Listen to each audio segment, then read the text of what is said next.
প্রিয় দর্শক, কি অবস্থা? আমি ফুল ভাই বাফের হোটেলও খাই। আজকে অনেকদিন পরে আমরা গমাজে একটা হালাল ইফতার পার্টি লয়ে এলাম, কারণ এই ইফতার পার্টিটা আমরা কোনো পাখি পুখি ছাড়া হুদা বেড়া মানুষ লয়ে করতেছি। এই ইফতার পার্টিটা আয়োজন করা হয়েছে আমগো গফুরিয়ানের পক্ষ থেকে। অনেক বছর পরে আমরা আমগো স্কুলের পোলাফাইন মানে আমগো গফুরিয়ানরা এক লগে ইফতার করবো, এর লেগেই এই আয়োজন। আমি আবার অনেকখানি দেরি করে লাইছি, আয় দেখলাম সবাই কামে চলে গিয়েছে। তবে আমি আবার সবসময় পজিটিভ ভাবার চেষ্টা করি। যেমন দেরি করে আউনার কারণে আমি অনেক গিলে কামেতে বাচ্চা গেছি। আমি আই দেখি ভালো বন্ধু সাব্বিরে হতায় মালটা কাটতাছে আর প্যান করতেছে। আয়া খালি জিগাইলাম কিরে প্যান করসকে। কথা শেষ করণের আগেই বিপ্লব ভাই আর সাব্বিরে হোমানে আমারে দুয়ে লইল। কয় দেরি করে আইছস, আবার পাকনা কথা কস, একটা কথা কবি না কাম কর। বুঝলাম ইফতারের আগের সময় মাথাটা গরম থাকবো স্বাভাবিক, এর লেগে আমি আর একটু কথা কইলাম যাতে বিষয়টা আর একটু বাড়ায় দেওয়া যায়। কিন্তু আমি খেয়াল করি নাই বন্ধু রনিয়ে এনো যে কিনা সবসময় আমার লওয়ার উপরেই থাকে। রনিও করলো কি আরো 2-3 জনের দল লয়ে আমার আবার লয়ে লইল। বুঝে লাইলাম এখন যদি চুপ না করি ইফতারও 2 পিস তরমুজ ছাড়া আমার আর কিছুই দিত না। তাই কামচুরির উদ্দেশ্যে প্রতিবারের মতন ভিডিওর বাহানা দিয়ে একটু সাইডও গেলাম গা। সাইডও গিয়া ভিডিও করতে গিয়া আমগো স্কুলের পরিবেশের প্রতি আরো মুগ্ধ হয়ে গেলাম গা। কারণ আমগো স্কুলের পরিবেশটা এত সুন্দর যেটা কইয়া বুঝান যেত না।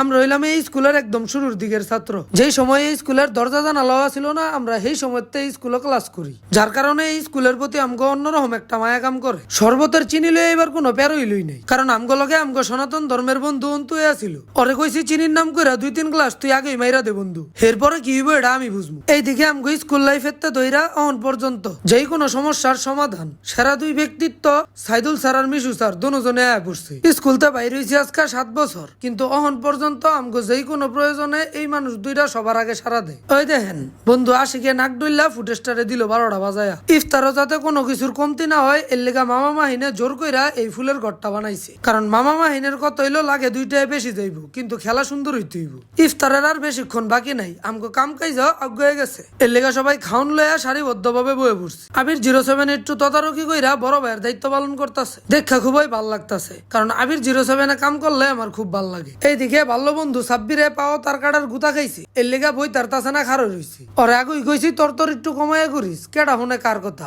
আলা বুঝো ঠেলা। তো যাই হোক, সবশেষে মোনাজাতের মাধ্যমে আমরা আমগো ইফতার আয়োজনটা সম্পন্ন করলাম। তো আজকের মতন এনই বিদায় লইলাম। আমনে হগলতার লগে হইব নেক্সট আবার একটা ইন্টারেস্টিং ভিডিও।